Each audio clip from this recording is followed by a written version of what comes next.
definitely am glad you brothers came out with that release, because a lot of people across the country think that Compton's only got a rep for putting out that negative gangster rap, which all of you out there know we don't play.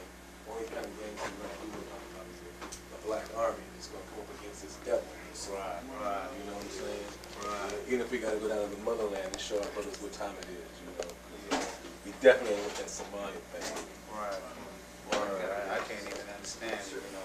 Well, like a brother said, if you have a nation that is suffering a sickness such as white supremacy, and the element of your survival is to rule those who are dumb, deaf, and blind, you got to continue to do that one way or another. And it seems like they've reached their limit, so now they got to use armed weaponry to keep the natives down.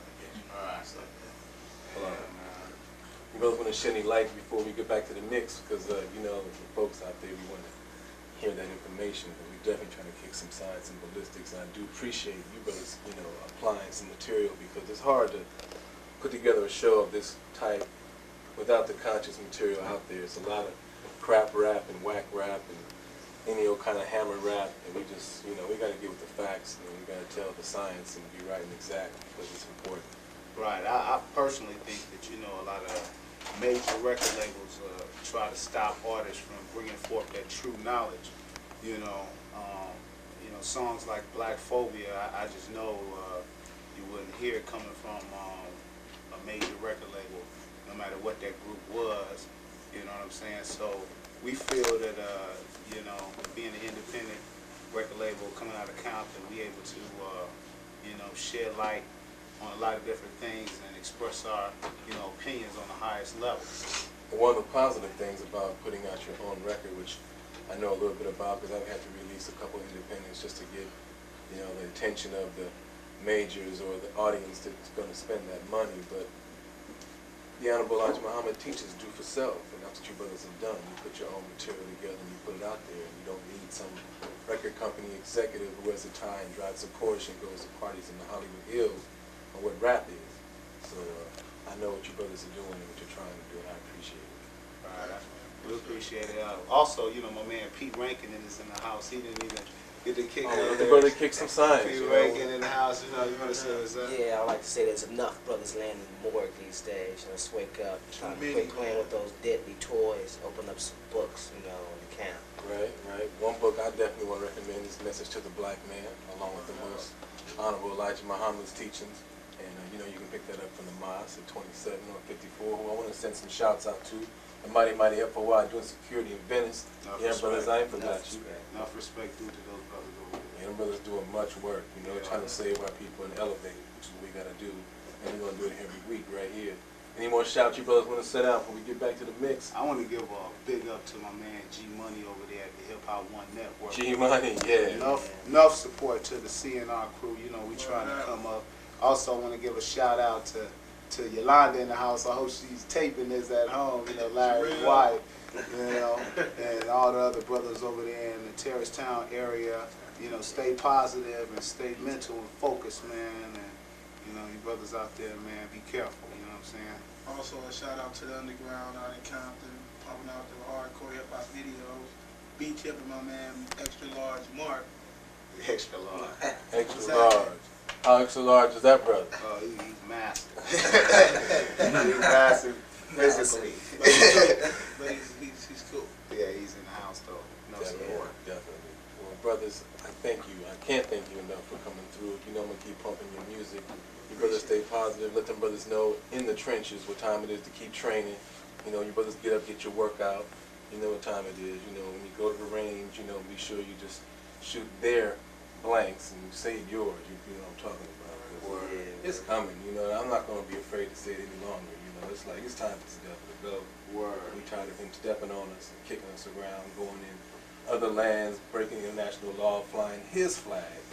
I mean, come on. So we're going to keep kicking the science. I got a special remix I just got through working on for Capitol Records, another capitalist company, but you know, King T, he kicked some science for us. Here's a song called Black Together Again. I had the pleasure and honor of working on brother's second single, which will be from his upcoming album. And I want you brothers to check it out, the flavor, how I do it. And we're going to get back to the master mix. Again, Compton's Righteous in the house. You're listening to 89.9 FM, KCRW, National Public Radio for most of Southern California. With brother Micheal Mixxin Moor on 89.9 FM, KCRW. Right now, they're having a lot of meetings. The GATT is meeting, the OECD just I didn't make some arrangements with you, brother, so I can get some ideas from you. So I don't know how we can do it. I have this stuff here, but I prefer to do it in my place. You know, and the way I have it set up, it's not really, for me, it's not, you know, workable for me. So I'll get in touch with your manager and we'll set something, maybe have brothers come to the house, you know, we'll go to lunch or something, you know, kick it. Okay, That's cool. You know. I appreciate y'all coming through. I think y'all was gonna make it. Y'all was like right under the gun and shit. Oh man, we was running around the campus, man. Right. I gave brother directions. Oh yeah, I know. Oh, okay. I know. Still kind of just looking Right. You can get messed around with these colleges.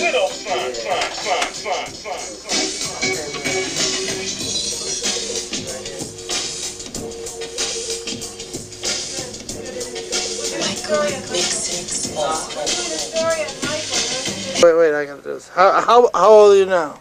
Oh, I'm 26. So how long ago were you in the, tell me what you used to do? Oh, we were just backup drummers for the drill team way back in the day. We used to play arcadices for the drill teams in the Compton Parade and Linwood Parade. I mean, we did the Vegas Parade. We had one all the way out there. It was something good, you know, for the kids. It kept us out of trouble, kept, you know, some unity. I guess it brought us to where we are today. Why? Because it kept us close together with the beats. With the beats. The beats, yeah. It is also like work. It's like It's work, discipline. yeah. You know, we're musically inclined, I guess. We took a lot of band. We took a lot of band when we was, you know, growing up and stuff. You want some light in here? No, I'm fine. So He's beautiful. That's fine. Don't wreck his light. I can do it. okay, yeah. So Well, Skip was there today, and he says these girls, I guess they're junior high girls or so, huh? Mm-hmm. Is that who it is? Well, you have junior high. You have, you know, from like 8, 9, 7, all the way up to like about 13, 14, 15. You know, stuff like that. So he says they're magical, what they could It's do. great. You know, we usually it's like we run the same cadence all the time. It's like a traditional thing. You know, like that. Explain that. Okay, like, so like in the south side of Compton, I believe you have like the Starlights or something like that. They might have changed their name over the years, but, you know, it could compete like at different venues and things like that. You know, like for some pride and stuff. Instead of going out writing on walls and fighting to compete, we compete on the drums and see how we are out there in the performance and stuff. So what's the cadence? What's a cadence? Oh, cadence is a certain... No, not what's this particular one? Tell me how it goes. That cadence. Oh, that cadence. Okay, we would come out like, you know,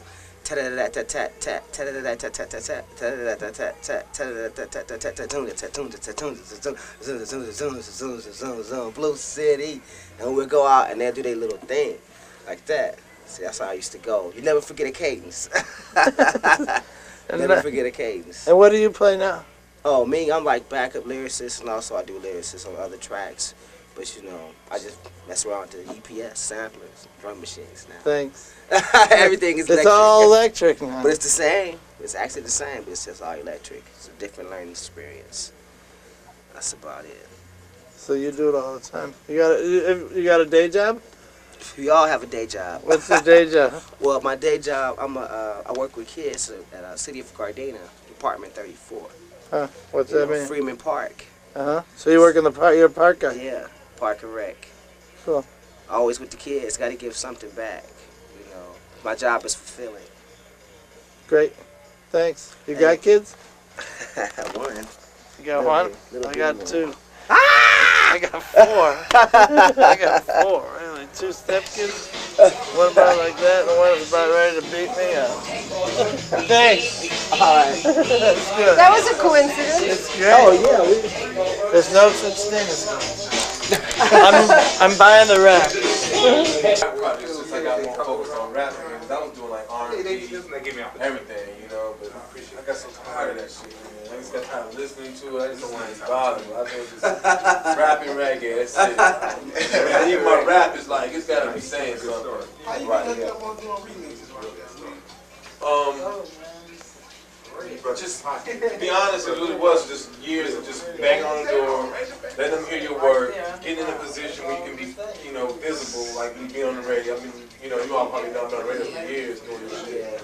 But that and just having a little background on you, just it's all politics, man. So you get that one, you know, and then they start calling you, and even that is kind of sporadic. Because like I said, I used to do a lot of house music mixes and R&B mixes and stuff, and then if you need the flavor of the month no more, they get somebody else. And it really ain't reserved on the remix shot, really ain't reserved for us, especially on the West Coast. So we got 2 strikes. You know, and then as far as rap goes, most rap records don't get remixed.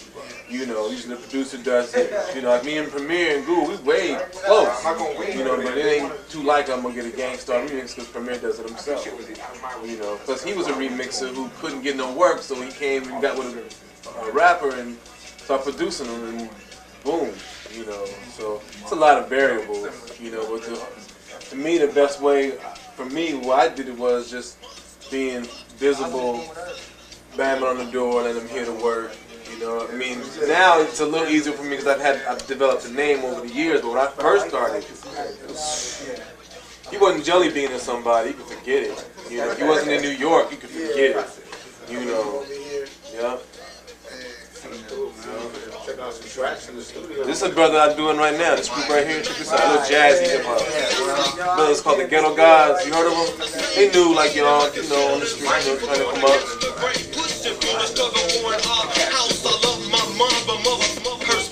On the psycho tip, I thought I'd flip a trip. When Scotty beamed them up after he stole mom's chips, I left the I play a lot of my own tracks with the speeches on top too, you know. So sometimes you just think you might hear something that you ain't heard before.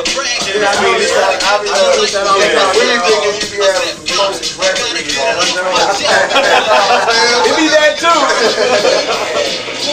I appreciate y'all listening and supporting, man. You know, spreading the word, man. Cause it's like, let everybody know what time it is, man, for real. Right? Right? That's why I was yeah, when I went down to the Nicholsons after the rebellion, I mean, big 20-year lifer Crips was giving me the hugs. Like, brother, he was kicking it to us, man. I was like, ooh. I mean, I never disrespected them brothers thinking they was all totally dumb, deaf, and blind, but, you know, brothers straight said they didn't know what was really up, you know.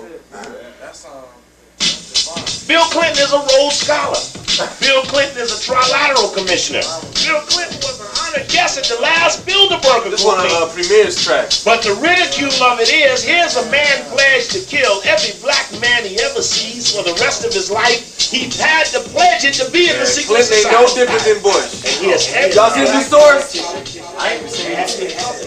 Y'all gonna go get it. Oh yeah. You see the back picture with Bush opening up his stomach like the alien and Clinton coming out with the barcode on his head and the reptilian fingers? Woo! Cold. As long as I have ever talked, I have always Who's this talking? cornerstone. It's Steve Coakley. Remember, he used to be Harold Washington's assistant in Chicago. I remember him. When was the Rhodes Scholar program initiated? Remember him? Steve Coakley got knowledge. He got down a little. Any recent major president He got knowledge. have Rhodes. He ran him out of Chicago. He's got selective knowledge. On the death of Cecil John Rhodes, who made his fortune in South Africa. He researches all this stuff. He's a deep researcher. Well, he's not completely right about it. I'll tell you that. About the secret societies and all that stuff? Oh, he's right about some of them. But Bush is a whole different case from Clinton in that regard. Well, Bush is Illuminati. Clinton is of the Rhodes Scholar sect. But when you all break it down, it's still from Cecil Rhodes and the Rothschilds. Same source. Still Illuminati, no matter how you slice it. And see, Bush didn't take the final step. Otherwise, he'd still be in power. So he couldn't go into the secret chamber and get naked and jump in the little mud, weirdo, you know, and do the pledge thing. Because he had to come in with his bodyguards. But see, Clinton did it before he became president. He already did it. He went over to Oxford to get his Rhodes Scholar on. Did it then. There's old pictures of him with a Junior Rotary Club t-shirt shaking John Kennedy's hand. He was grooming that boy way back. That movie, Final Conflict. American Legion it was. American Legion, same thing. I'm just telling Rotary Club. I'm just telling. Oh, you're right. I seen the picture. All junior fraternities, weird stuff. Secret hand claps and all that old stuff. Oh man, it's this weird way out thing that these devils do when they want to get to that position of high power. It's a small knit group just running this whole thing. Okay, it all goes back long before they start bringing us here. Is when they got us, when they got out of their situation, when Columbus started his thing, that's when it started. So it's a tradition of rituals that goes back for quite some time. When they stole all the teachings from Egypt, when the Greeks and Romans started getting all that wisdom and claiming it for themselves, this whole system that we're living in is based on Rome.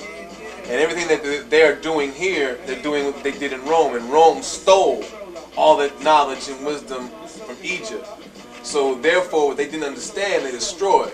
And what they did understand, they were able to utilize to enslave the planet.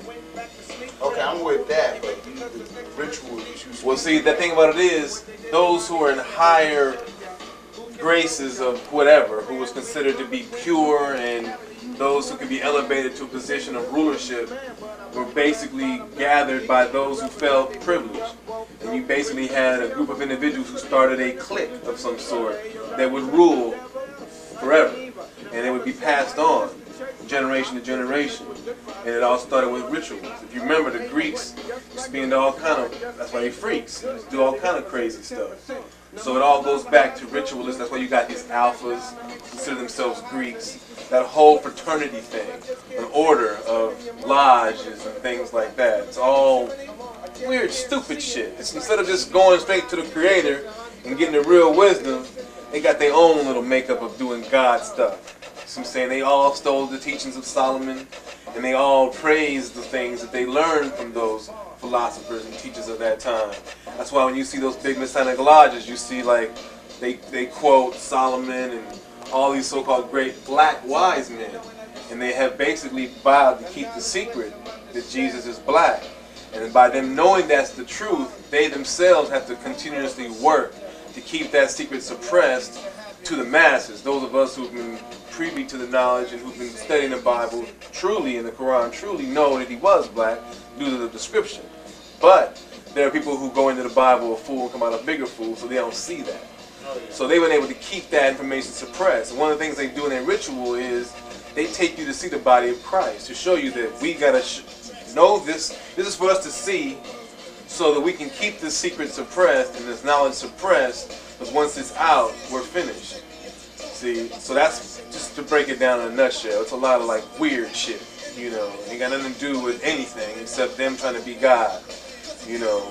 And that's basically what it is. And the ritual of getting into the mud. Well, that's part of the things that they do as the final step when they take their pledges and get their degrees. What happens is they only have 33 degrees of wisdom, whereas the black man has 360, which he has the potential to achieve that.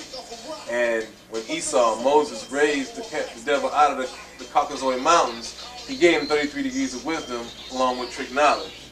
So therefore, when he was starting to raise up off them all fours, and he started taking what he had learned little by little, he was able to just take it and utilize it to his advantage.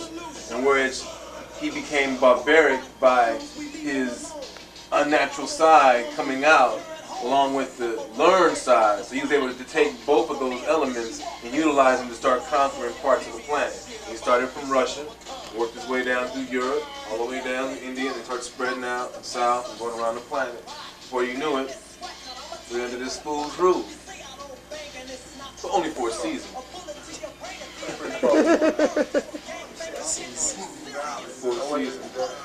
Because see, I never really realized I'm doing all kinds of rituals and stuff as far as being like you speaking on Rhodes Scholars, and Trilateral Commissioners, all that stuff, Council on Foreign Relations, all these groups of highly regarded minds, supposedly, and let's see what the world would say. Just those who think they're of superior wisdom and knowledge, and all it is stolen wisdom and knowledge, what was given to them. And they utilize it to keep us enslaved. So as long as they were able to keep us off balance by stripping us of our name, our culture, our land, our religion, all those things, we of course are dead people in this country not knowing nothing. But that's changing too. I mean, look at it like this. Our parents in the 60s was on the whole black power tip, but then all of a sudden it just what?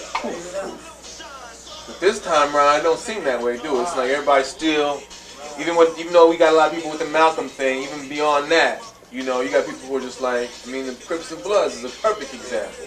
You know, I mean, they know. You know, they the liberators.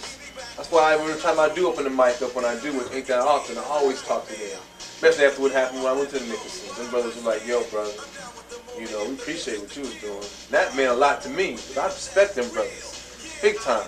You know, them brothers will kill you, your mama, daddy, go get a burger. You know? You know what I'm saying? See, that's a generation, though. Exactly. That's a generation that was, but that's a generation that was created by divine. Because them brothers are fearless. You know what I'm saying? You gotta be fearless, man, to go up against this devil. Because he ain't no joke. You see what he got. So it's going to take the fearlessness of those brothers along with the intervention of Allah to get us up out of this. And that's what's going to happen, like I was explaining to them earlier. We ain't never had no bloodless revolution.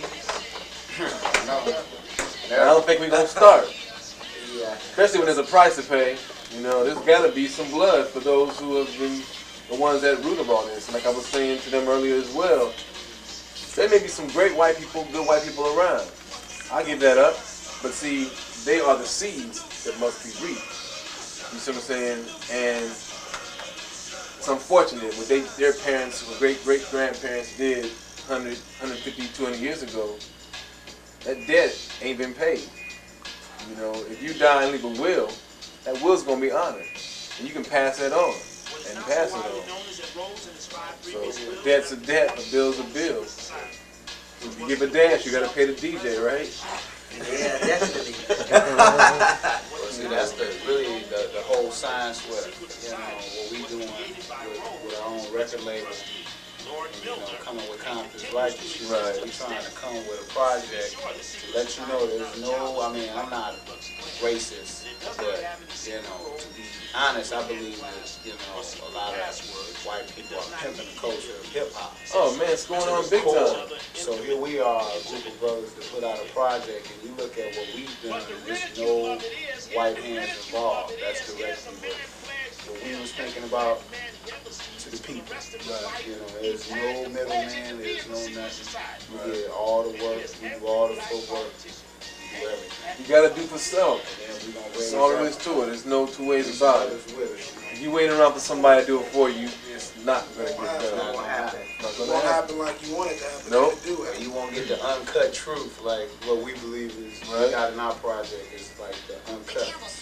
Well, truth is as harsh as it may be to some people. Gotta be told. Gotta be told. You just can't be afraid. People ask all the time asking me, you afraid? Are you worried? Of what? You feel nothing but Allah. You know? I mean, I'm way out here in White Santa Monica, 10 miles from my house. You know, I'm not that far, you know, away from here, but you know, still, this ain't my neighborhood. You know what I'm saying? Ain't none of us living around here. You know, and we ain't, not even the college students living around here. You know, so it's something that's got to be done. And we had to drive out here during the curfew when I did the Rebellion show. You know, it was like I had troops with me. You know, I had my crew, but still, it was like the streets was deserted. It was just like, and being in Santa Monica, it was like really like a ghost town. It was bizarre, man. I was like, damn. And then I was thinking, damn, this government straight did the King Alfred on us. Made everybody stay up in the house. It's just like, damn. Oh man, It's deep. stay in the house. Stay in the house. Don't come out. Or else. My Guru Squad is out. But on that night, on that first night, brothers in the hood, they was outside. Yep. You know where I was at, they was outside. Potty. Yep. It was alright. Yep. First time we finally came together as a family, you know, it was a good feeling. Peace in the hood. The brothers was calling the house, like asking me, what was I gonna do? I'm like, I'm not gonna do nothing. I'm gonna sit back and watch the TV. And, You know, we was on Oprah. y'all was on Oprah? Yeah, that was Right after the riots. Oh, right, but that's y'all saying this, America is a loop. That was him right here. That's bad. That's bad. I remember, matter of fact, I might even have that piece, you know, in my little archives. I remember that. Yeah, because even Ice Cube, you know, he asked me for some stuff because he knew I had like a nice, through a while, accumulated a nice library of sound bites. And the one that you hear on this album, I forget the name of it, but what is it? Shut the fuck up, I think it is. That one, the song has the news. It has Homegirl from Donahue saying, yeah, talking about Mr. Farrakhan saying, you frighten me, I'm so scared. Oh, yeah. Yeah. So I gave him a couple, you know, for his album. But it's like everybody's kind of getting with me on the sound bites. Like, Mike, get some sound bites. I've been using them myself. I used them on this King T. They had like a section already with like looting and rioting. I changed, put my own stuff in it. Then they had another section from Natasha Harlan. I changed that and put my own stuff in it. So it'll be real fresh to them. They'll like it. Then I got other pieces on top, you know. So it's like really like, it's, you know how we do it. You know, mix it all in there and stuff, you know. And I think it'll give it it's a kind of up to date, you know. And then on Casualties of War, I had this piece up from the beginning talking about South Africa. People fighting in South Africa. And then in the back.